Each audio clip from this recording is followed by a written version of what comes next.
नमस्कार. प्रहार न्यूज लाईनमध्ये आपलं सर्वांचं हार्दिक स्वागत आहे. मी चंद्रशेखर नेने, आंतरराष्ट्रीय घडामोडींचा अभ्यासक. माझ्याबरोबर साक्षी खाडे, व्हिडिओग्राफर आहेत. मी आलो की नेहमी युद्धाच्या बातम्या देऊन आपल्याला घाबरवून टाकतो, अशी आपली जर समजूत झाली असली, तर कायम मी युद्धाच्याच बातम्या देणार आहे असं नाही. आज आपल्याशी एक चांगली बातमी भारतातली शेअर करायची आहे, म्हणून मी व्हिडिओ करतोय. 6 एप्रिल रोजी एक फार चांगली घटना भारताच्या एनर्जीच्या अवकाशात म्हणजे भारताच्या शक्तीच्या अवकाशात फार चांगली घटना घडलेली आहे. तामिळनाडूमध्ये चेन्नईपासून म्हणजे मद्रासपासून फक्त 30 किलोमीटरवर असलेलं समुद्रकाठीचं बंगालच्या खाडीच्या काठीचं कल्पाक्कम नावाचं एक निसर्गरम्य गाव आहे. तिथे एक अणुभट्टी आहे. इंदिरा गांधी अणुभट्टी तिला म्हटलं जातं आणि त्या अणुभट्टीमध्ये एक विशेष प्रकारचा प्रयोग भारताच्या अणुशास्त्रज्ञांनी चालवला होता. 1954 साली होमी जहांगीर भाभा यांनी अणुशास्त्रज्ञाचे अणुभट्टी आणि त्या सगळ्या प्रक्रियांची मुहूर्तमेढ भारतात रोवली.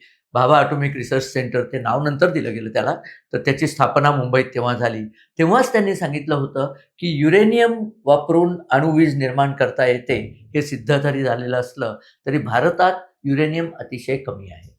त्यामुळे आपण युरेनियम वापरून अणुवीज तयार केली, तरीसुद्धा आपल्याला कायम युरेनियम बाहेरनं आणत राहायला लागेल. तेव्हा आपल्याला काहीतरी याच्याकरता स्वदेशी उपाय शोधला पाहिजे आणि सुदैवाने तो उपाय आहे.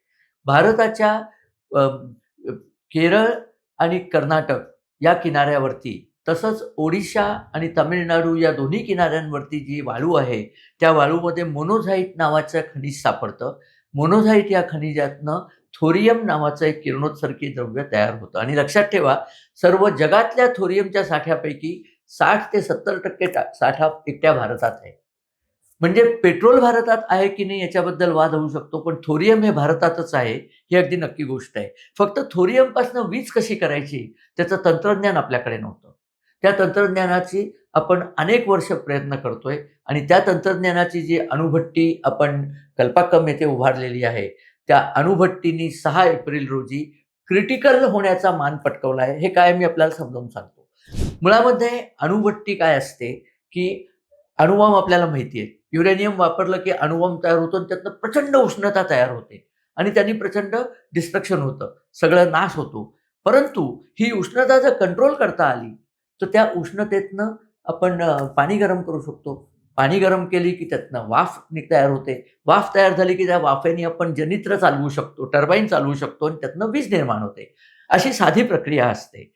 म्हणजे जसं आपण मशाल एक घेतली, तर घराला आगी पण लावू शकतो किंवा आपल्या चुलीमधले कोळसे गरम करून त्याच्यावरती आपण चहा करून पिऊ शकतो. तसंच हे थोडंसं आपण समजा. तर हे करण्याकरता जी प्रक्रिया असते, त्याला युरेनियम 235 नावाचं जे युरेनियमचं खनिज आहे, ते खनिज आपल्याला लागतं. आता ते युरेनियम मिळत नाही. ते फार रेअर आहे. भारतामध्ये तर अगदीच कमी आहे. पण जगातनं त्यामुळे आपल्याला कॅनडातनं ते घ्यायला लागतं, ऑस्ट्रेलियातनं घ्यायला लागतं. वेगळ्या-वेगळ्या देशात जिथे युरेनियम आहे, तिथनं आपण ते युरेनियम आणतो. आणि आज मितीला होमी भाभांनी जी तयार केली होती पहिली अणुभट्टी आपल्या BRCमध्येच त्याचं उद्घाटन झालं. त्यांच्यानंतर ते उद्घाटन झालं. तर तशा 24 अणुभट्ट्या कार्यरत आहेत. आणि जवळ-जवळ 7.5 गिगावॅट एवढी पॉवर आपण आण्विक ऊर्जानी निर्माण करतोय. पण ती पुरेशी नाहीये. आपल्याला आणखीन अणुभट्टी पाहिजे. आणि म्हटल्याप्रमाणे ह्या युरेनियमच्या अणुभट्टीला वापरण्यामध्ये युरेनियम हे इंधन आहे. तर ते इंधन आपल्याला परदेशातनं आयात करायला लागतं. पण एक वेगळ्या पद्धतीची अणुभट्टी करता येते. त्याला म्हणतात फास्ट ब्रीडर रिएक्टर. रिएक्टर म्हणजे अणुभट्टी. फास्ट ब्रीडरमध्ये काय असतं, की युरेनियमचा जो गाभा असतो, त्याच्यावरती न्यूट्रॉनचा मारा केला. हे थोडं टेक्निकल आहे, पण आपण थोडंसं समजून घेऊया. न्यूट्रॉनचा मारा केला, की त्यातनं आणखीन न्यूट्रॉन तयार होतात आणि त्याने आणखीन जे आण्विक इंधन असतं त्याच्यावरती मारा आणखीन त्या न्यूट्रॉनचा होतो. त्यांनी एक साखळी प्रक्रिया सुरू होते. त्याला चेन रिएक्शन म्हणतात. त्याच्यामध्ये हे जे न्यूट्रॉन अतिशय वेगाने बाहेर पडतात, त्या न्यूट्रॉनना जर शोषलं नाही, तर ते माणसाच्या शरीरात शिरून माणसाला जायबंदी करतात. त्याला रेडिएशन सिकनेस म्हणतात. विकिरणामुळे झालेली, किरणोत्सर्गामुळे झालेला आजार. तर अणुस्फोट झाला की हेच सगळं होतं. परंतु अणुभट्टीमध्ये त्या न्यूट्रॉनची गती नियंत्रित करण्याकरता जड पाणी नावाची एक गोष्ट वापरायला लागते. त्याला इंग्लिशमध्ये हेवी वॉटर म्हणतात. तर हे जे रिएक्टर आहे त्यांना PHWR pressurised heavy water reactor असं म्हटलं जातं. असे 24 रिएक्टर कार्यान्वित आहेत. परंतु थोरियमची जर अणुभट्टी तयार केली तर त्याच्यामध्ये या न्यूट्रॉनची गती कमी करायची नाही, उलटी ती आणिक वाढवायची. ती आणिक वाढवल्यामुळे ते जे इंधन तोडतात, युरेनियम तोडतात, त्यातनं प्लुटोनियम नावाचं नवीन इंधन तयार होतं आणि तुम्ही जेवढं इंधन घातलंय त्याच्यापेक्षा जास्त इंधन त्यातलं मिळतं, कारण त्याच्यात थोरियम मिसळलेलं असतं. हा पुन्हा टेक्निकल भाग आहे. सांगण्याची गोष्ट अशी, की ही अणुभट्टी कायम तुम्हाला एनर्जी देत राहील, वेगळ्या-वेगळ्या पद्धतीने एनर्जी देत राहील. तर ह्या न्यूट्रॉनची गती कमी करायची नसते, म्हणून याला फास्ट ब्रीडर म्हणतात. म्हणजे गतिशील न्यूट्रॉन आपल्याला हवे असतात. पण ते न्यूट्रॉन पकडायचे कसे मग? तर त्याच्याकरता या सबंध अणुभट्टीला सोडियम नावाच्या धातूचा द्रव तो फिरवत राहायला लागतो.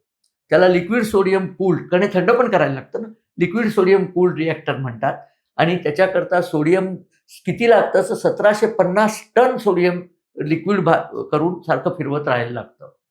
सोडियम कमी तापमानाला वितळतं, पण तरी ते तापमान त्याचं खाली येऊ द्यायचं नाही. ते सारखं फिरवत राहायचं आणि सोडियमचा खरा प्रॉब्लेम हा आहे, की सोडियममध्ये एक थेंब पाणी पडलं तर स्फोट होतो. सोडियम हे अतिशय ज्वालाग्राही आहे पाण्याच्या बाबतीत. पाणी, ह्युमिडिटी काही नसले पाहिजे. त्यामुळे हे सील्ड सगळं असतं. त्याच्या आतमध्ये हे सोडियम फिरत राहतं. म्हणजे या अणुभट्टीमध्ये तुम्हाला फास्ट ब्रीडिंग करता येतं. त्यामुळे वीज तयार होते. थोडक्यात काय तर वीज तयार होते. आता या लिक्विड सोडियम करण्यामध्ये खूप धोके असतात आणि तुम्हाला आश्चर्य वाटेल, पहिली अशी अणुभट्टी अमेरिकेमध्ये त्यांनी सुरू केली होती. खूप आधी सुरू केली होती. मला वाटतं 1960च्या आसपास ती पहिली अणुभट्टी सुरू केली होती, 72 वर्षापूर्वी. परंतु त्या अणुभट्टीमध्ये ॲक्सिडेंट झाला आणि ती बंद करायला लागली अमेरिकन सरकारला. फ्रान्सने अशा अणुभट्ट्या केल्या होत्या. तिथेही ॲक्सिडेंट झाला, त्यांनाही बंद करायला लागल्या. जपानला ती करता आली नाही. फ्रान्स, जपान, इंग्लंड, अमेरिका या कुठल्याही देशाला फास्ट ब्रीडर अणुभट्टी करता आलेली नाही. फक्त रशियाने एक एक्सपेरिमेंटल अणुभट्टी तयार केली आहे आणि आपण दुसरे. आपण ही यशस्वीपणे सुरू केली. आपल्या शास्त्रज्ञांची कीर्ती गावी तेवढी थोडी आहे, इतकं मोठं काम आपल्या लोकांनी केलंय. माझी थोडीशी आपले ज्येष्ठ शास्त्रज्ञ डॉक्टर अनिल काकोडकर यांच्याशी ओळख आहे.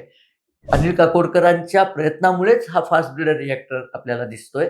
त्यांच्याशी विविध कार्यक्रमांच्या दौरान जेव्हा माझी भेट होते, तेव्हा मी त्यांना विचारलं होतं, की "सर, हे तंत्रज्ञान जर आपल्याकडे नाहीये, तर आपण ते कुठूनतरी इम्पोर्ट का करत नाही?" तर ते हसले आणि मला म्हणले, "हे तंत्रज्ञान कोणाकडेच नाहीये. आपल्याला स्वतःला हे डेव्हलप करायला लागणार आहे." आणि त्याचं कारण उघड आहे. थोरियम हे आपल्याकडेच आहे. त्यामुळे थोरियमची अणुभट्टी करायचं तंत्रज्ञान आपल्यालाच तयार करायला लागणार आहे. तेव्हा त्यांनी सांगितलं नाही या सगळ्या देशांमध्ये तंत्रज्ञान करायचे एफर्ट्स कसे फेल गेले होते. पण आपण ते यशस्वीपणे केलेलं आहे आणि कल्पाक्कममधला तो जो रिएक्टर आहे, तो क्रिटिकल झालेला आहे. क्रिटिकल या शब्दाने आपल्याला भीती वाटते कारण आपल्याला माहिती आहे आय म्हणजे क्रिटिकल युनिट असतं. तर क्रिटिकल याचा अणुभट्टीच्या बाबतीतला हे असं आहे, क्रिटिकलचा अर्थ अणुभट्टी आता स्वयंपूर्ण झालेली आहे. स्वतःच ती आता चालत राहील. तर त्याला दरवेळेला धक्का द्यायला लागणार नाही. तर क्रिटिकल होणं ही चांगली गोष्ट आहे. कल्पाकमची अणुपट्टी 6 एप्रिलला क्रिटिकल झालेली आहे. ही भारताकरता अतिशय चांगली बातमी आहे. पंतप्रधान नरेंद्र मोदींनी या सगळ्या शास्त्रज्ञांचं अभिनंदन केलंय आणि आपल्याकडे मी म्हटलं असं एवढं थोरियम आहे, की ते थोरियम वापरून आपण जी वीज निर्माण करू, ती वीज भारतवर्षाला 700 ते 900 वर्ष पुरत राहील. लक्षात ठेवा 700 ते 900 वर्ष पुरेल एवढा वीज निर्माण करण्याच्या इंधनाचा साठा या देशामध्ये आहे. कोणाकडेही जायची गरज नाही. कुठलंही पेट्रोल घ्यायचं नाही, कुठलंही काही करायचं नाही. उत्तम प्रकारची वीज तयार होईल. बॅटरी ऑपरेटेड कार्स आता येत चाललेल्या आहेत. या विजेने आपलं जीवन किती समृद्ध होईल याचा नुसता विचार करा. ही एक अशी प्रचंड महत्त्वाची घटना आहे. सुवर्णाक्षरात लिहून ठेवण्यासारखी घटना आहे. अर्थात ही क्रिटिकल झाल्यानंतर अजून त्याच्यावर प्रयोग करायला लागतात, अजून काम करायला लागतं. 4 ते 5 वर्ष अजून आपल्याला थांबायला लागेल. पण आपल्या इथे मिळणाऱ्या थोरियमचा वापर करून आपल्या देशाच्या नागरिकांकरता अमर्याद एवढी वीज निर्माण करणं आता आपल्याला शक्य होणार आहे. या देशाचा भाग्योदय सुरू झालेला आहे. त्या भाग्योदयाकडे आपण आता गतीने चाललेलो आहोत. ही अतिशय चांगली बातमी आपल्यापर्यंत आणायची होती आणि मुख्य म्हणजे या बाकी सगळ्या देशांचे फेल्युअर्स आहेत. त्याच्या पुढे आपण पोहोचलेलो आहोत. याच्यात खूप डिटेल्स आहेत. सगळे टेक्निकल डिटेल्स मी सांगत बसलो तर तुम्हाला कंटाळा येईल. त्याची आता गरजही नाहीये. एक लक्षात ठेवा, अणुवीज निर्मिती अतिशय चांगल्या पद्धतीने करण्यासाठी आणि भारतात अवेलेबल असलेल्या आण्विक इंधनांनी तयार करण्याची पहिली पायरी आपण ओलांडलेली आहे. अजून पुढे आपल्याला गड चढायचा आहे. पण आता गतीने आपण तो चढवू आणि भारत विद्युत निर्मितीच्या बाबतीत स्वयंपूर्ण होईल आणि जगाला भारत वीज पुरवू शकेल एवढी वीज आपण निर्माण करणार आहोत. अतिशय चांगली बातमी आहे. युद्ध तर होतच राहतं, पण ही चांगली बातमी आपल्यापर्यंत पोहोचवायची होती म्हणून हा व्हिडिओ केला. आपल्याला हा व्हिडिओ आवडला असेल अशी आशा आहे. तर आपण हा व्हिडिओ आवडला तर आपल्या मित्रपरिवाराबरोबर शेअर करा. आमच्या चॅनलला सबस्क्राईब करा आणि असेच नवीन-नवीन व्हिडिओ आपल्यापर्यंत आणण्यासाठी आपल्या कमेंट्स आणि आपले लाइक्स आम्हाला हवेत. व्हिडिओ बघितल्याबद्दल धन्यवाद आणि नमस्कार.